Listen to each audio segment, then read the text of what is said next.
What is up, everybody? Welcome to the ThinkComputers Weekly Tech Podcast. This is episode 252, and our podcast is brought to you by Amazon. If you go to thinkcomputers.org/Amazon and happen to purchase something that gives a little kickback and keeps the podcast ongoing. With me is my co-host, Ryan. What's going on?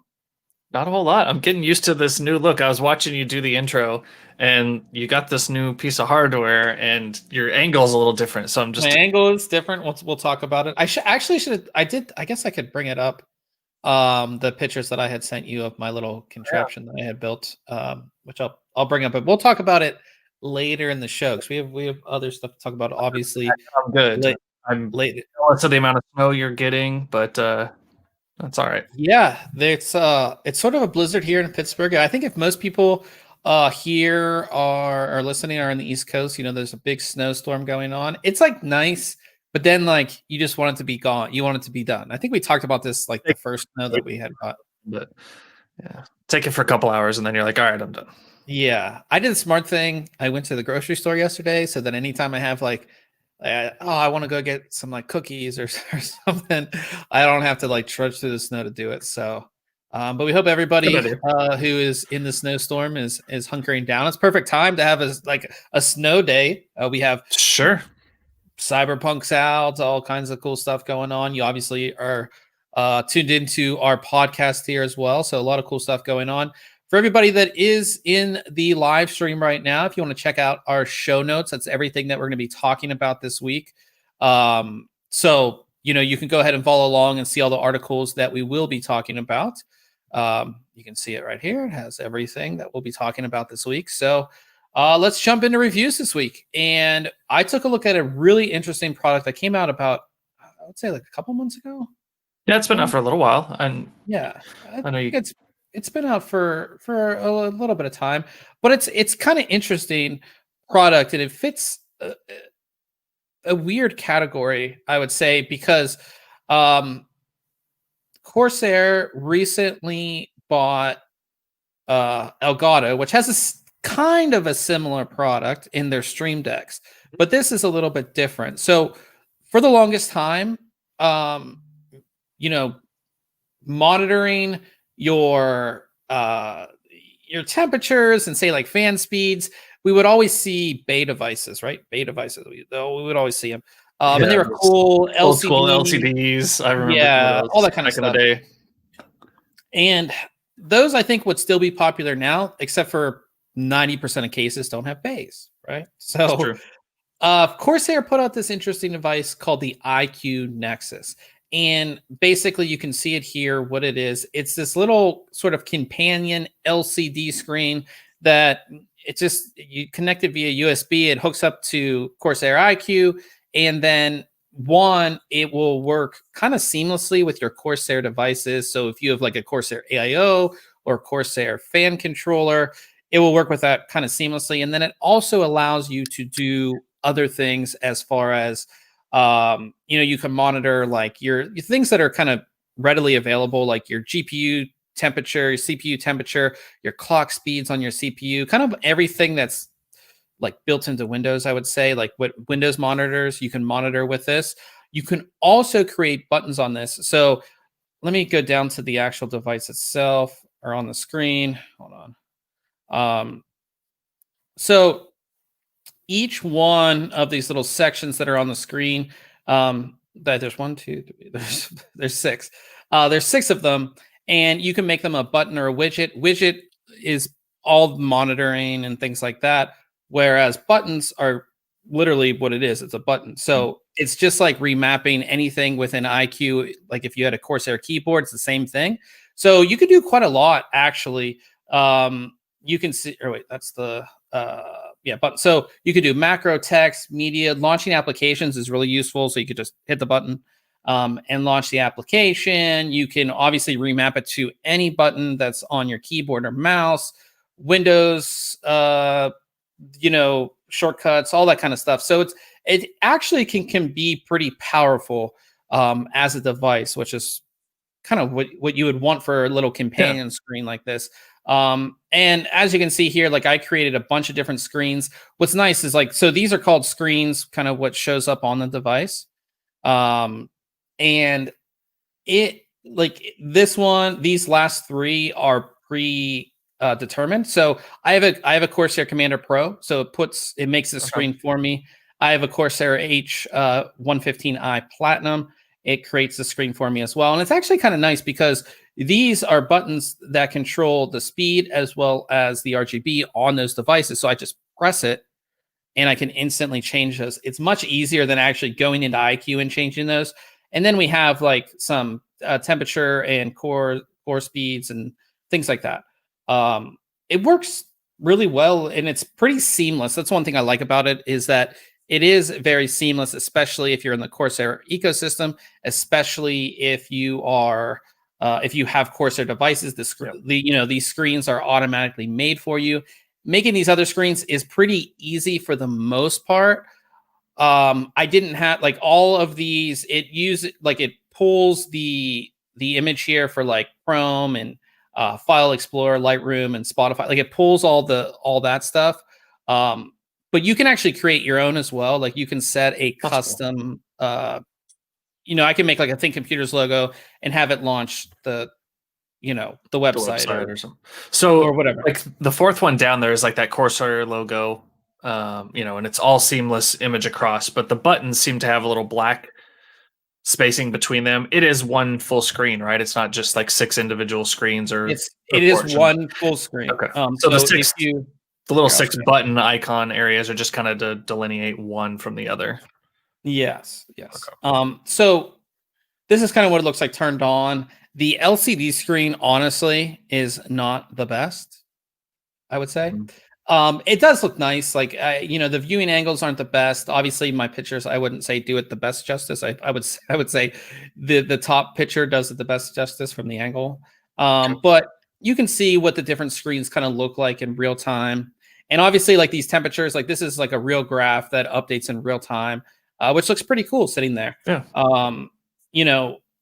I think it looks pretty good, and you can again adjust these and really customize it. Like here's one I made for media. You know what I mean? Like just simple buttons. If you don't have a keyboard with the multimedia buttons. Especially if you have like a 60% keyboard or lower, this could come in handy. And for macros, it could be really handy as well.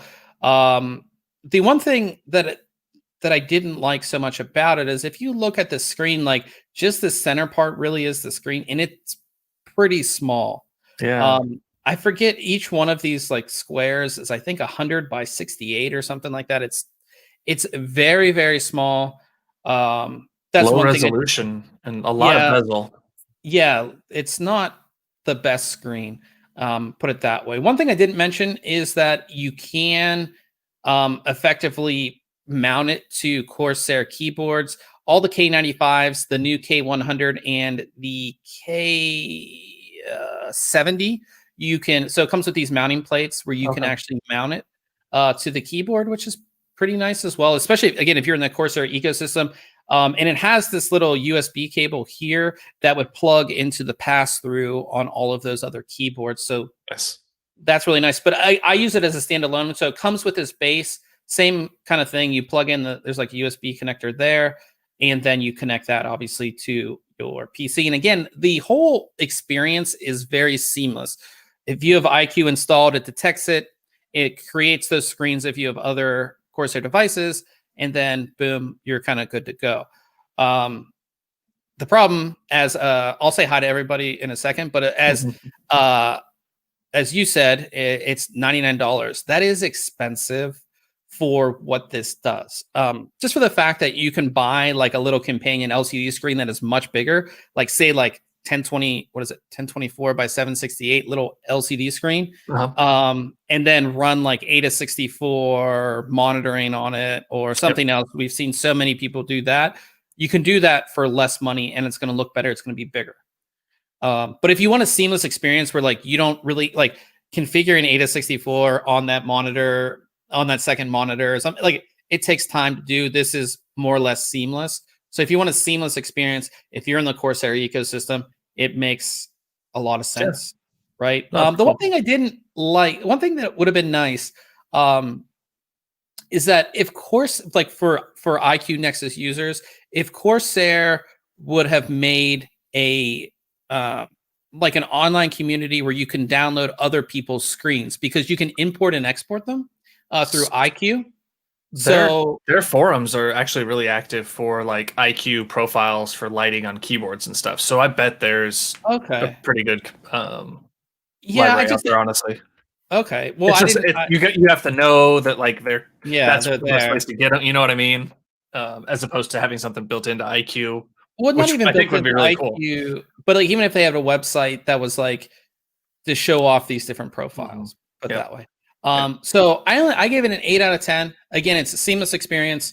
It works if you're in the Corsair ecosystem. It makes complete sense because you already have products that would essentially work with it. But again, it's $100, which is pretty expensive. There are other ways that you could do the same thing essentially with a better looking screen. And then again, I would like to have like some type of community. If it is in the forums, then that's my mistake for not seeing that. But it would just been nice, like, you know, like we play Apex. It'd been nice, like if somebody made one for like a screen for Apex, then I can just download it, or a screen for, you know, something else, or like, you know, somebody made a screen for like Adobe products that had all like cool stuff for Adobe products. Yeah, that's what I was thinking, like change brushes or whatever real easily, or cool. Because again, this is a seamless experience and I don't want to do the work. To download other people's profiles so that I don't have to do the work per se. So so check out the review. It is cool. Again, if you're in the Corsair ecosystem, it is worth checking out. Everybody in the chat, because I spent the past 10 minutes talking. Old Man is in the chat. What is up, old man? Kosher Tech is in the chat. Damon is in the chat, and I think that's everybody who has said anything in the chat. If you're in the chat and you want to say hi, definitely say hi. But we'll move on to the next product, which is an NVMe SSD. It is the Kingston KC2500, which is a follow-up to their KC2000, which came out earlier this year. And essentially, it's almost the same hardware. It has more mature NAND, and they've updated the firmware to get more out of it. So you're seeing sequential read and write speeds of 3,500 megabytes a second and 2,900 megabytes a second, which is pretty fast. One thing that's really nice about this drive compared to other drives, it has full hardware, 256-bit full hardware encryption. That's what sets it apart from other drives. So if you're looking to like upgrade that work laptop, or you just really care about security, this would be the drive that you would want. That's the main thing that separates it from all the other NVMe SSDs. And I know there's so many out there and it's so hard to pick. But that's the main thing that really separates this drive from, say, like a Samsung or a Corsair or any of the other drives out there. That's the big thing. It performs right up to its specifications. I can show you how it performs compared to other drives. This is an NVMe SSD, so it's not a whole lot to talk about. But you can see in our graphs, like it's pretty much towards the top in all of our tests, more or less. The write speed is like we have other drives that are a little bit faster when it comes to writes, but again, you have that encryption, so it's going to slow the drive down a bit. I think it really makes sense though to focus on that encryption piece being built in, because I mean it's Yeah. up there in performance with all these other drives. So then you're like, all right, well, what's the price? That's usually the next thing that people are going to go to. But if you're in that Yeah. business environment, or you're traveling a lot and you want that extra encryption, I think that's like an awesome focus point here for this drive. Yeah. Now the encryption is going to cost you. Sure. The 1 TB version of the drive is $194.62 on Amazon, so it's pretty expensive. If you think about it, like the SK Hynix, which is one of the best NVMe SSDs that I reviewed all year, it's only $134.99 for the 1 TB version of that. So if encryption is important, this is a really good drive. And it does not require cooling. It doesn't come with a heatsink or anything like that. So it's going to perform to its top speed without overheating or without thermal throttling. So that's something to think about as well. I believe Kingston does back this with a 5-year warranty. Yes, they do. So a lot of cheaper drives have 3-year. This has 5 years. So you get all of that. Kingston also has their own SSD toolbox software that you can use with this as well. So all that together, I think it is a really good drive. I gave it a 9 out of 10. So check that one out as well. If you're looking to upgrade your storage, you're going to upgrade all your storage to flash. I am. It already is. But I mean, NVMe. It's not NVMe, but NVMe. no, I'd like to. Yeah. So that moves us along to Case Mod Friday, and Cyberpunk came out this week. This past week, so of course we had to do it. There's a lot of really good Cyberpunk themed builds out there, but we wanted to feature our buddy Stuart over at GGF. He has done his Cyberpunk 2077 build inside of, this is the Johnsbow, again, like a Chinese company, Johnsbow Mod 5, which is a massive case, kind of like a massive case. It's pretty big. But it's kind of like the Cougar Conqueror a little bit, and the colors are perfect. This is like the ideal GGF style that we're used to. He's got the frosted tubing again that we talked about last week. Just loving these colors on like the fittings are just it's amazing. Yeah, and he's done some custom things, like obviously all the colors on the motherboard were painted. That's I guess we call it Cyberpunk yellow, which I think looks awesome. I love the attention to detail in the fittings with the blue there, which was really cool. Obviously, like you said, the frosted tubing, which looks awesome with, I guess you would call that the Cyberpunk pink color in there. And just even the EK logo on like the on one of the caps on like blue. So all the little details that like a lot of people just skip over or not do anything. Everything's here and it looks amazing. Yeah, and obviously you have the custom backplate here. And again, it's like it's not overdone, but it's just like the typical GGF style. It's like kind of, it's just nice, and it looks really, really awesome, and it would be an awesome system to play Cyberpunk on as well. It's RTX 3080. He has a new WD Black NVMe SSD right here. I believe, is this Intel i9 10980XE and the X299 Aorus Extreme Water Force card. So just like I said, just an awesome thing. And he kind of got a video too, right? Yeah, it's a video of the build. If you guys want to see the video of the build, it's pretty awesome. So I believe it goes through the whole thing, like the whole. I haven't had a chance to look at it, but his videos are usually pretty awesome too. Yeah, so the video of like the whole build he goes through. So check that out. It's all in the article. So yeah, I like I said, we're gonna feature a good amount of Cyberpunk builds over the next few weeks. But yeah, and he has the Secret Lab chair as well that matches pretty much seamlessly. So yeah, check all that out as well. And one thing you didn't mention is like there's a little custom LCD screen. I don't know. I did. Like the talking about showing. Yeah, talking about LCD screens. Sorry, I thought it looked pretty cool. It's right here. Yeah. You can kind of see that. It's right there. Some monitoring stuff that just adds to it, and like the aesthetic and all the lines match with just these angular lines and the colors and everything. It's just another detail that looks pretty sweet. Yeah, I like the whole build. I'm a fan for sure. And that brings us to news. It's time for news. Already, Already at news. We're flying through this, but we have a decent amount of there's a stories lot. to talk to. Yeah. So, first, details on Intel's Core i9 11900K have been leaked, and there's this leak of almost all the new processors actually, and their Nice. speeds. What you want to look at here is the i9 11900K. We didn't know speeds. We weren't sure on what they are, but according to this rumored spec sheet, which again, with a lot of these stories this week, take them with a grain of salt, but it's going to be an 8-core, 16-thread part, a single boost of 5.3 gigahertz, and then an all-core boost of 4.8 gigahertz. So we now know what that would kind of look like.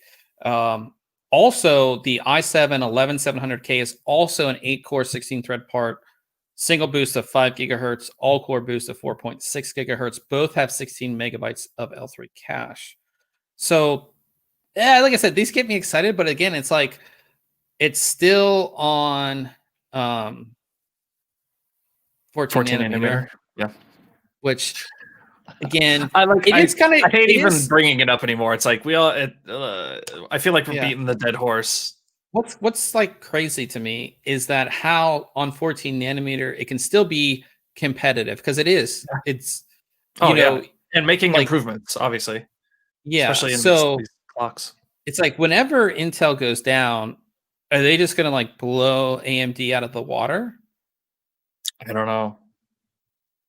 Yeah, Damon said, well, Luke is in the house. He said that Secret Lab chair looks awesome. Yeah, it does. I think that's a special edition that they're doing. You should be able to buy it. And then Damon said, Intel, we're still relevant. Don't forget we exist. Yeah, it's just like, again, when we do get down to whatever 10 or 7 or wherever the next is going to be a big deal, but I hope they don't drag it out like they did 14 nanometer either. We'll see. We shall see. So yeah, that's, like I said, as we get these leaks, it makes us think that things are closer to coming out. This next story, again, another one that you take it with a grain of salt. But it appears as if Intel Z590 motherboards will launch in January. So a Chinese news outlet posted something about this on WeChat, which is like the Facebook of China. And that Intel's upcoming 500 series motherboards will be announced on January 11th, which is the same day that Intel will be hosting their CES 2021 press conference, which of course is all online. And Intel is expected to release not only the Z590, but B560 and H510 motherboards. All 3 chipsets will be announced and released by Intel on the same day, which is not normal and weird before new chips are out. Yeah. I don't know if that's just, again, you take this with a grain of salt, because it would be like typically chipset launches line up with CPU launches, and we know unless Intel's really pulling a fast one on us, you think they'll gonna announce them at CES with it. Even this article says that Intel, like the original article said that Intel has not set a firm date for the launch of new Rocket Lake series of processors. You gotta have something for the enthusiast community, right, at CES. So you might as well talk about the motherboards, maybe. Yeah, it's just like I could see them like announcing it, but like we wouldn't see them launch until they're available. So yeah, they, like I said, 11th gen core series could launch either end of February or March. So which will be here before we know it, right? Yeah. But it would just be really weird for Intel to announce or launch all 3 of their main, all 3 of their motherboard series also to make them available that Before day. you have chips to go in them, yeah. Yeah, that's just a little weird. So we'll But see. I mean, things have been weird all year, and maybe there's some supply chain, like trying to get ahead of things. Who knows? It could be a number of factors that cause them to, announce them or bring them all out at the same time. Yeah, I think that one, I really really hope this is last time we see 14 nanometer. Mm-hmm. Secondly, again, I think that Intel needs something because AMD, especially the 5000 series, they really closed that gap, especially in gaming. So it will be interesting to say at least. But I believe that the press conference is January 11th. You'll be able to watch that online if you guys want to check that out. We'll obviously let you know where you can watch it or send you guys the link. But yeah.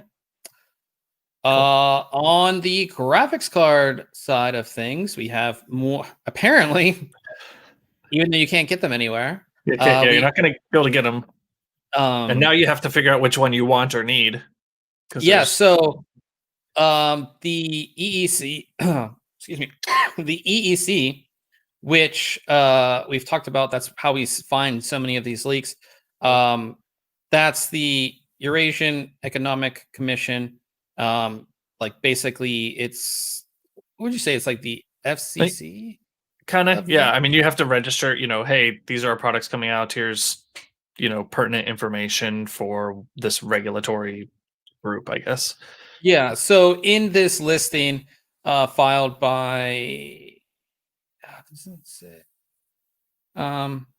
one of the board partners, in it is listed an RTX 3080 Ti, which I said would happen. Yeah. I'm going to keep on pounding on that because I know that I said it before anybody talked about it. An RTX 3070 Ti, an RTX 3060, and an RTX 3050.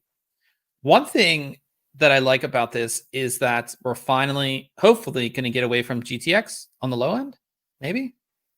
Yeah. Because what's the 3060 Ti is what, $299, right? I had to look. Because if that is, then like a 3060 would be like $249, and then a 3050 would be $199. I'm guessing based, Did you find one that you said 3060? No, 3060 Ti is 400. Really? Yeah. Okay, well, maybe not the super low end, but as we go down, we're seeing all RTX. We're not seeing a GTX like a 1660 or whatever that would be, which I kind of like, which makes me think that all of these cards, well, at least, the 3060 and 3050 will have RT cores and tensor cores, so you can do real-time ray tracing as well as DLSS, which is, of course, really important for a lot of new games. That's exciting. No clue as to where or when these cards will be coming out. I would assume most of these will come out. I know we'll see a 3080 Ti come out, and I know we'll definitely see a 3060 or 3050, I would think. What do you think? No, I think you're right. Again, I just hate the addition of all these cards, and I said it, right when we went to the story of now you've got how many cards that you're going to have to choose from, like your price point every $50, right, or whatever. You've got a different video card to choose from. Hey, I went full screen.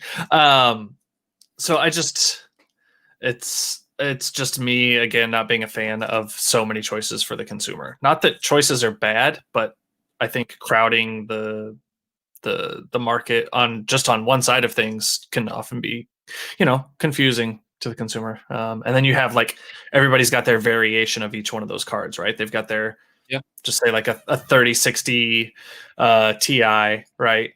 And then you've got the OC version and the XOC version and the lower version that's their lowest end. So like it's just like so compounded. You could hit a price point probably every $10 once you add in more cards. So it's I don't know, it's tough. Yeah, and like Damon says in chat, and I think this makes perfect sense too. Hold off on any new SKUs until supply levels off, right? Nobody can buy anything right now anyways, so I hate seeing them, oh, hey, here's all these other cards that are probably coming out. And, I saw a couple stories in the news, and I'm not sure if we had them on the list here, but I saw some white versions, which I guess is next, Zotac releasing white versions of some of these cards coming up. And while I like to see it, and I think those things are cool, it sucks because nobody can buy them. And then you have all the stories about, cards getting stolen because they're so rare and hard to get, and all the other issues that we've had for the past 3 months with new releases of hardware.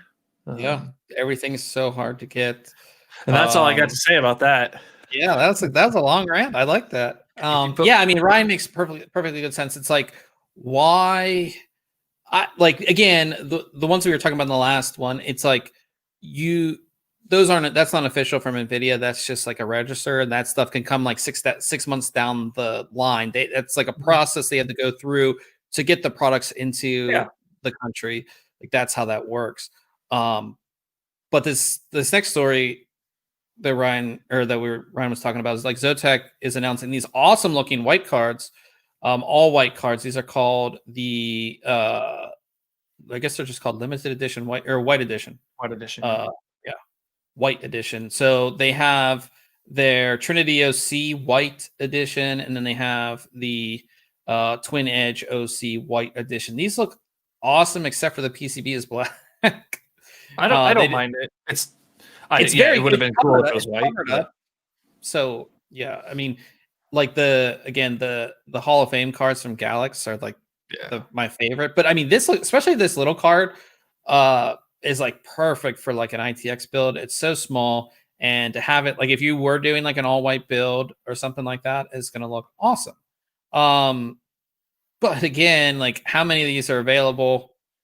Where are you going to get them?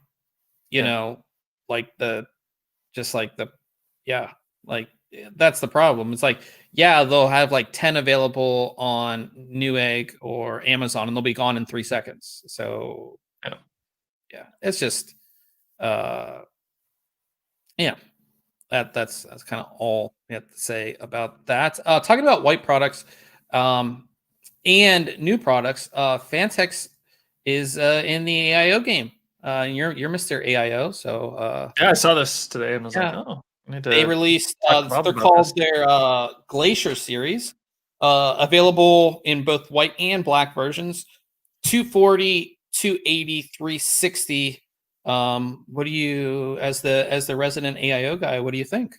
I mean, these are renders, so it's going to be a little different, but it looks like they're using kind of they have those halo frames for their fans, which I love the look of whenever we see them. I don't see them too often, like on builds, which kind of surprises me, but every time we're visiting them at CES, they're always using them on their builds, and I think they always look really nice. I like how they've kind of carried over their GPU block look to the all-in-one block look, because if you look at their CPU blocks that you can buy individually for like a custom loop, they have a very similar look to them. I like the little clips to keep your hoses organized. Yeah, it's I think it's the first time I've seen that. Yeah, you see people zip tying stuff sometimes. This is just a cleaner, nicer look to that. They're working with Asus, so we kind of know what to expect from them, performance-wise, and noise and everything. So, but I'm surprised Fantax hadn't been into this market just yet, since they've had their custom parts for quite a while. But no, I really like the look of the block. I like that.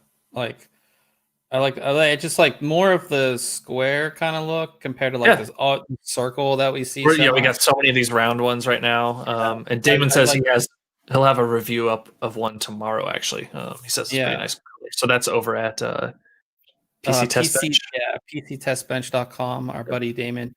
Check out his reviews. They're always very in depth, which we like to see. So check that out. So that's like what the block looks like. I like. No, it's very cool. I like it. I think it looks nice. And Fantax's products always have that look that appeals to me. It's the clean lines. It's not overdone. There's nothing too flashy or crazy about it. It's that just has a higher end look to it, and that that's on pretty much every single one of their parts they make. Yeah. So pricing, available mid-December, they said, which is now. I think they are available now. Yeah, they should be. But the 240, see, there's like an MP. Okay, so the MPH, I guess, is the one with the like the white. The Halo fans, probably. Yeah, with the H with the Halo. So the 240 regular is $124.99. The 240 with the Halo fans is $149.99. And then the 280, which is the 280 and 360 are only available in black, it looks like. So the 280 will be $139.99 and 360 will be $169.99. Yeah. And Damon said, he said the block, he said it's a vanity cover. Yeah, so I think that kind of snaps on with magnets. Hides the pump and install hardware held on with magnets. I like that because, again, we've seen ones that even like my Corsair, like, I mean, it looks nice, but like you want something that's flashy inside your system now. Every case you have has a window, so you want to show it off. So I like that. I think it looks cool. So check out PCTestbench.com tomorrow and see Damon's review. I'll be checking that out to see what these are all about. So yeah. Up next, we have another. I would say this would be a stocking stuffer. Did we not? We talked about a stocking stuffer last week, and this is another stocking stuffer. But I am kind of upset. Because I reviewed the previous version of this product, and they've taken some things out, which I'm not a fan of. So NCXT, I am a big fan of this product, though. In general, yeah, it's just like a lifesaver. And it's something like you don't think about, and then when you run out of internal USB 2.0 headers, you're like, what? Number one, you're like, why do I need? I'll never need more than one internal USB 2.0 header, and then you do because whatever component is using it. But so NCXT has released the 3rd generation of their internal USB hub. Now these are great if you have devices that use internal USB, like an AIO, like RGB fan controllers or something like that, that use USB to communicate to your PC for software reasons and things like that. And believe me, you'll run out of space because most motherboards have 2 USB headers. That would be like an AIO and then like an RGB controller, and then you're done. You can't add anything else, right? You'll just run out of, like, there's a lot of things that use internal USB. So this solves that. This allows you to connect one header, like your motherboard header goes into this right here, and then it gives you 4 more, which is really nice. Now, the thing that they took out was the old version, I think it had 3, and then it had like 2 USB type A ports, which for me were perfect for like wireless headset and wireless, like anything for like a wireless, like a dongle, because you would just hide them out of the way, which I really liked. So they took that out. They did add finally SATA, because the other one used Molex, which is like, who uses Molex? So they added SATA on there, but it's a cool little device. I think it's $22.99. And it's if you're doing a build with, again, it's a lifesaver because it's just a lifesaver. It's like, it's super sleek and nice. And they will come with double-sided like 3M tape, so you can mount it kind of anywhere in your system as well. So what if it's got a magnet? Because a lot of times NZXT stuff, magnetic body. So good. So pretty cool. I would pick one up. I would say, like I said, it's a stocking stuffer this year. So that is very exciting. I'm excited. I actually just got one. It's back there somewhere. But I'm still kind of upset that they took the Type A ports out. So, but I will be comparing both of them. So one thing, I think Old Man said it. He said that he was looking for a 3080. The only time he sees it is with an entire system for $2,000, $3,000. Now there's Origin PC makes some really awesome pre-builds. They're expensive, but they're pretty awesome. They have this new pre-built, which is like a retro thing. It's called their Resto mod. And if you look at it, like, look at that. I know, it looks cool. I love it. It has a fake floppy drive. Like, it's like an old looking tower. Is one of them a turbo button? Like, I really hope so. Yeah, I believe so. Let's see. Yeah. One of those has to be turbo button. Yeah, turbo and reset button. You know, just very cool, I think. Just for like somebody who like likes that old look, that likes that retro theme look, the beige box. I think this is like, is this an NCXT or Corsair? It's a Corsair case. It's Corsair because this is an Origin system, right? Yeah. So it's like one of their. So they own Corsair's or Origin's owned by Corsair. I think this is like their 4000D case or 5000D case. But yeah, they made it a beige. As you can see, I think it's cool. It's a beige box. I know, and well, I'm glad that it's not just the front panel, right, or the application. Like they went beige the whole thing. Now other components are gonna look kind of odd here, so I'm glad they went like in this build, for example, with like black on components, and it might be tough to get the RGB you want to look well with beige, but no, I still think this is pretty cool. Yeah. Pricing, it starts at I don't know if the actual we can go in there, but I mean, you can like a low end build is like $2,000. A high end build is like $6,000. So Origin PC is obviously not cheap per se, but I think it's cool. I wish they would just sell the case. Do you think Corsair would ever sell this case? Probably not. No. That's kind of sad. But yeah, check that out if you want to pre-build and you want it to look retro. I just thought that was pretty cool, so definitely thought we would mention it. Luke says, do you guys ever review Razer products? Yes, we do. I reviewed a few. I have a new Razer headset. You can see it. It's like, wait, I can never do this. It's I see it. Yeah, right there. Right there.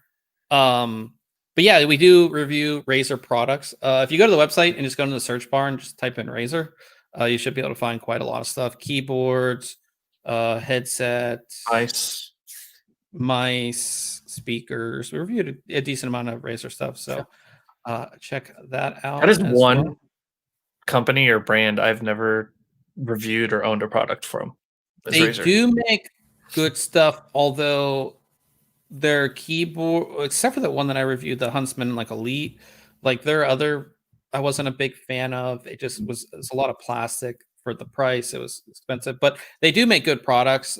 They do get a bad rap a lot. A lot of that has to do with customer service, but they do make good products. I would say that. And remember their that monitor that we saw? Yes, that was pretty monitor. Sweet. Their monitor is awesome, and their Blade laptops are sweet. If you're like a gamer on the go, like get a Razer Blade and then get like their really nice monitor. Their eGPU deal. Get that. That's about their new mini ITX. The what was that called? Yeah, we talked about it last week. Yeah, we actually talked about that last week. Yeah, I think it's a Tomahawk. Yeah. It's expensive, but if you want a game in that small form factor, yeah, it's worth checking out. If like, again, small form factor, like if that's really what you want, that's worth checking out. But you can build a PC for far less with better components, even a mini ITX yourself if you want it. Kosher's asking how your ultra wide monitor's doing, and I'm just gonna say I think your neck's gonna be sore because I've noticed you're. I only have like 2 windows, which we'll talk about, and this over here is I just have Discord, and like I haven't even looked over there, but I'm angled this way, so I'm at the camera. But we'll talk about it, Kosher. We'll talk about it at the end of the show, because I don't want to get sidetracked as far as news goes. Any news about the 3080 Ti, old man? We had just talked about it. It's definitely coming. We don't know when. Probably, I would guess like CES time. So like the first week of January. I would assume NVIDIA will put something like that out. I think, again, as we talked about, they have a lot of issues with supply. So they don't want to just like announce a card and be like, yeah, we don't have any, or here's what we'd love to make, but yeah. So where are we at here? Talking about new products that will be coming out. Again, this is like the release time for a lot of new products. CES is typically first week of January. A spec sheet for a new Asus laptop came out, which is it's going to be powered by a Ryzen 7 5800H. So the Ryzen 5000 series will be making its way into laptops, which is really exciting for the improvements that AMD made on single core performance and just from going from 3000 series to 5000 series. So that is exciting. And the spec sheet said it will have an RTX 3060 in there as well in this Asus Tough Gaming laptop. So that's exciting for people who, they're on the laptop side of things, getting that boost in performance CPU wise, and then getting these new 3000 series graphics cards into these. And again, you'll see a lot of these announced in January, I would guess, and then they'll be available March, April, May time, which is really exciting. It's always awesome to see like the improvements on a laptop. You're like, holy crap, this looks awesome. Like when we went and saw them in the NVIDIA suite. NVIDIA's booth, yeah. And I mean, that's a year ago, right? And those were looking pretty good. I'd love to see some of these new ones. Yeah. Trying to run like Cyberpunk and titles like that. But that leads us right into Cyberpunk, actually. Right. So Cyberpunk came out this past week. I got it. I played it on this massive ultra wide, which was a lot of fun. But it was the biggest, or at least it is now, the biggest launch in PC history. 8 million pre-orders. What do you think about that? It's a lot of pre-orders. It's a lot. Like last week, I think we just talked about WoW being the biggest selling, and then you even said something about, I think Cyberpunk will be ahead of it. Yeah, so I called it again. I always call it. But the what was I going to say? 8 million, like that's a lot. I know people that aren't even like crazy PC gamers are like, I took like 3 days off work to play this new PC game. I'm like, really? Yeah, like, yeah. So this I feel bad for the people that had problems with it. I think a lot of those complaints come from the console side, especially previous gen consoles. But yeah, 8 million pre-orders on PC is that's So they also talked about how the pre-orders were shared between PC and console. 59% PC, 41% console. This is an interesting stat, which one that I like. 74% digital distribution over 26% physical. Mm-hmm. I don't know who's getting this thing physical. Are you buying this physically? I guess maybe that includes console. I still see like you go to stores and there's still rows of physical console media. Like if you go to like Walmart like Walmart, like if Best you buy a PC game and then you get the little box, does the box not just have like a Steam code in it? Probably. Or is there actually like launcher. A CD? I don't know. That's weird. I will have to check that out. I don't really go to those stores anymore, but I'll check that out next time I do. In Steam, the company gets 80% of royalties, which is a lot of money. Mm-hmm. So that's awesome. It pretty much my entire I got it on Steam. The day it came out, everybody I know, even people who like I never see on Steam, even though I'm not on there a lot, like my entire friends list was just all Cyberpunk. It was kind of funny. And I think everybody on Twitch that I follow was like all Cyberpunk. Yep. Which is same thing. Yeah. So that, and then talking about Steam, because of Cyberpunk, Steam breaks its concurrent player record, which is 24,804,148 users. That's the new record of concurrent people on Steam playing games.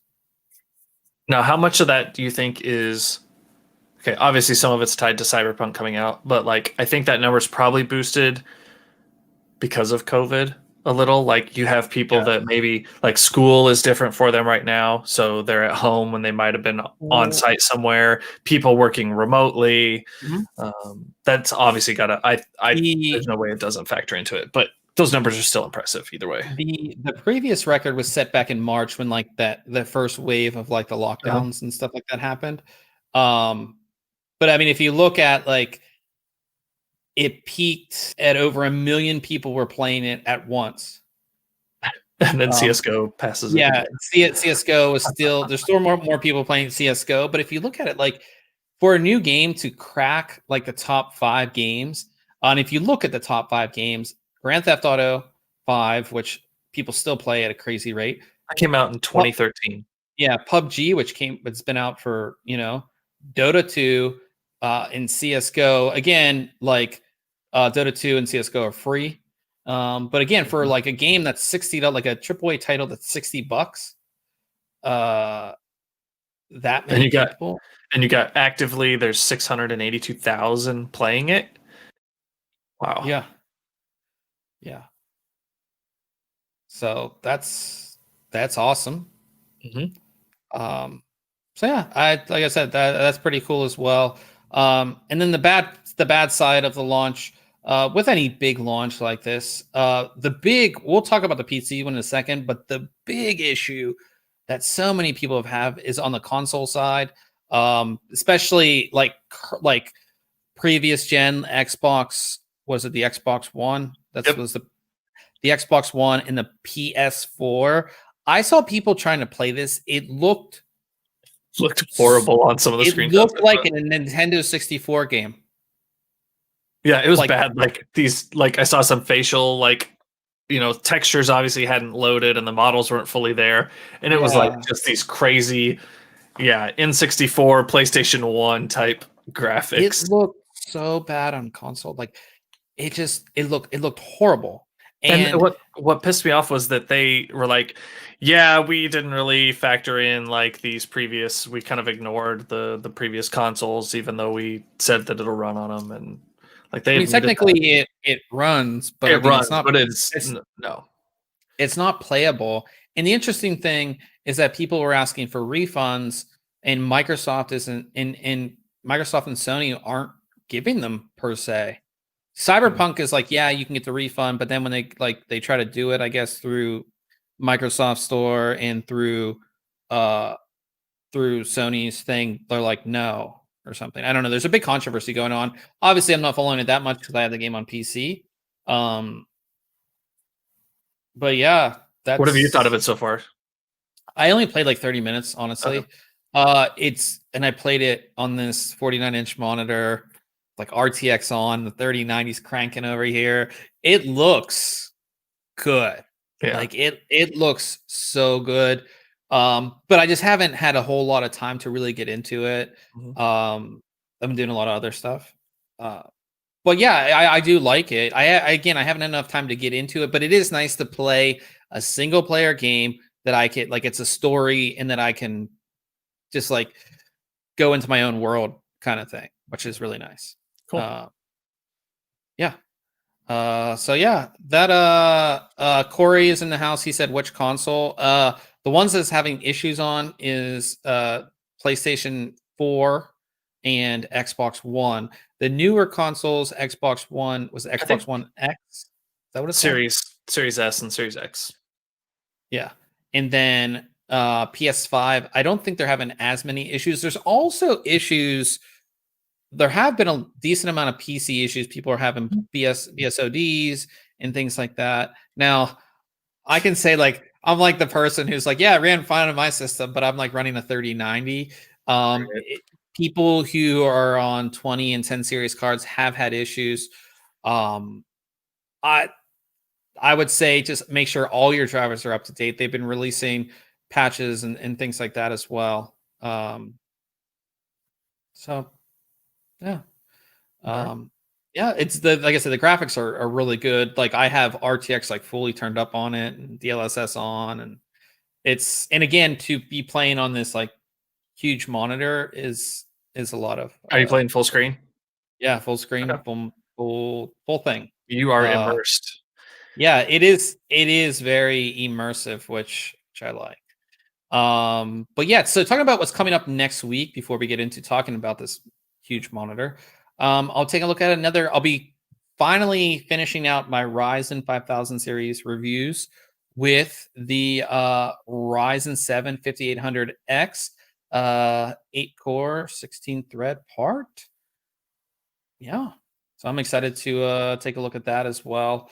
And it's good to, this is like the last one in the 5000 series, at least for right now, as far as what's available. And I mean, it's nice to kind of finish it out to get a good idea of like the entire placement as far as performance goes for the whole series, because it will have in our graphs, we'll have the full series of the 5000 series of what's available right now.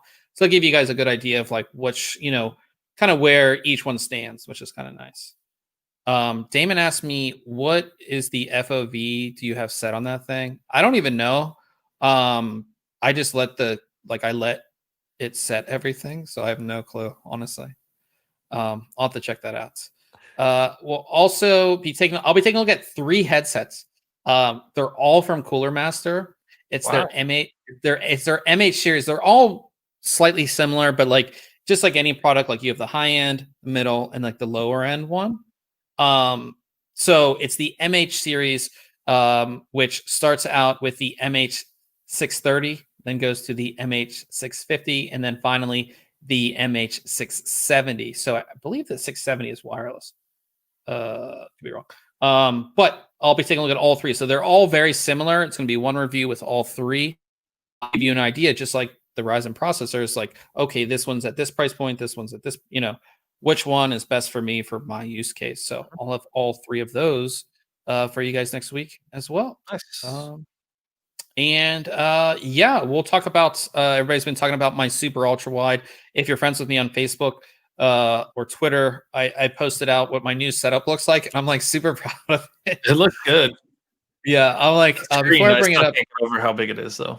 let me bring up the pictures that I had sent you of my little setup, because I'm super proud of my let me bring this up. Okay. But yeah, you got the RGB going, you got the clean desk set up. Yeah, so let me bring this up now. So this is like what, I guess it's not that, doesn't really matter. I can take it off but this is like what my setup looks like now.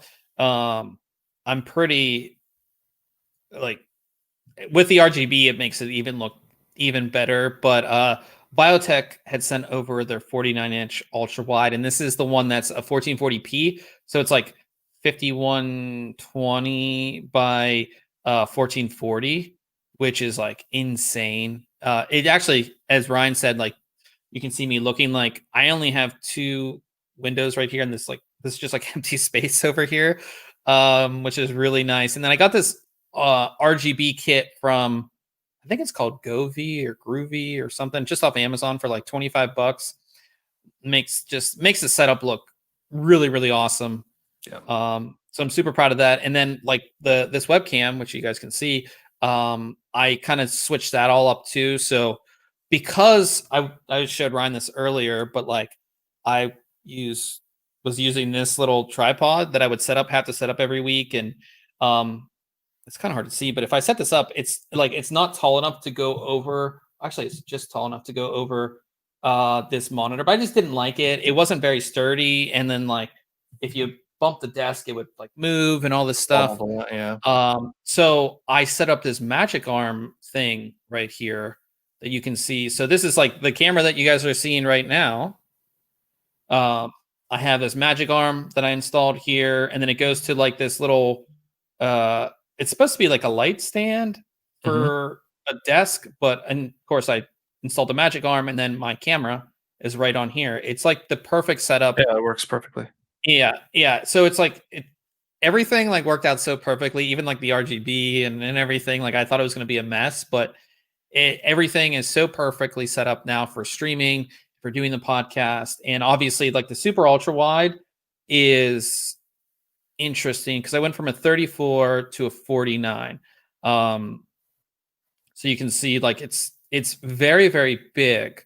But what I'm doing, and I had a really hard time like getting used to the whole like that much real estate, I would say. But what I did is I got this, there's this app called, what's it called? It's called Display Fusion.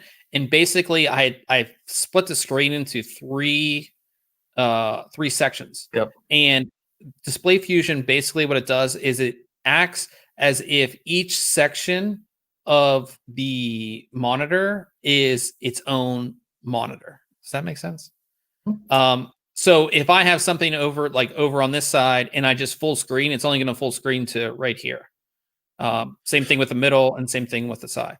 Yeah, because like let's say you open up a web browser like full screen on this, it's gonna look ridiculous, right? Like, Yeah. so I was kind of curious if you like split it up so that towards the middle of the screen you have like your main application and then one's out to the side, which it sounds like you've kind of done something. Yeah, similar. I do, and I haven't even got into detail on that Display Fusion. I kind of set it up easily. People have all these crazy guides on YouTube that I've been looking at. But yeah, it looks awesome. The RGB looks awesome. It's like my new man cave. I'm like super pumped about it. But yeah, so that's kind of what I've been up to the past week. Obviously, we'll have a video as well as a review on this crazy 49-inch monitor for everybody interested. For productivity, highly recommended. I did play Cyberpunk on it, like I said. So it is awesome, but we're going to play Apex tonight. So I don't know if I'm going to do that full screen. I'm not sure yet. If you haven't done it yet, I'm guessing that'd be like, I don't know. It'd be a lot because again, now I'm used to turning my head like this, right? So I might just put it in the middle. We'll see. But beyond that, we will be on Jim is in the house. And he said to make sure we have this pick ready tomorrow for Home Gadget Geeks, which we'll get that over to you, Jim. But yeah, we'll be on Home Gadget Geeks tomorrow as well. So that's it's another live, their live podcast. TheAverageGuy.tv is where you can check them out. Yeah. You can watch it live there. They do kind of the same thing on StreamYard, so you can interact just like you do with us here. But yeah, we'll be on there talking about builds. I know we're going to talk about a little bit about storage and a product we looked at just recently. Talk a little bit about my water cooling setup. Sounds like we'll probably talk a little about Bob's new setup as well. Yeah. But yeah, it's tomorrow at 8 p.m., correct? Yes, correct. 8 Central. And that will be at the averageguy.tv/live. Correct. Nice. So we'll be there tomorrow if you guys want to hang out with us 2 nights in a row. If you're snowed in and you want to do that, definitely do that. Old Man has a cool story. He says, I stopped at Best Buy a few days ago. There was a guy asking to buy a monitor arm so he could adjust the screen. The girl working there didn't understand his question. She told him Best Buy doesn't sell monitor arms. Do they not sell monitor arms? I think by him saying she was confused about what he wanted, like she just said they didn't sell them. Now, I don't know. I haven't looked for a monitor arm in there in a while. I'm looking for a monitor arm for this. I'm not going to get it till I move. Walmart, so, but the one I want is like it's very expensive, but it has like a 10-year warranty, so it's not like one of them cheaper ones. It's like $200. But for the bigger monitors, you have to get one that supports the weight, or it's gonna right. Yeah, and sometimes it's not even the weight. It's like it has to hold it at a certain angle or whatever, which essentially turns into weight once you get it out past it. And Luke says he has a chat. Yeah, Luke, if you have a question, has a question. Throw it in the chat, and I'll definitely get to it. Kosher said, I just flexed on all of your setups. Looks 100. Thank you, Kosher. Yeah, I mean, I didn't expect it to look that good. I honestly was like gonna buy a monitor arm right away, just because this is. That was all Photoshop. Don't. Yeah, right. But no, I'm really happy with how it came out. Like I just bought like a cheap RGB kit. It is an ARGB kit that I bought off of Amazon, and then you control it with the app on your phone, which is nice. So that all worked out fine. I didn't have any issues there as well.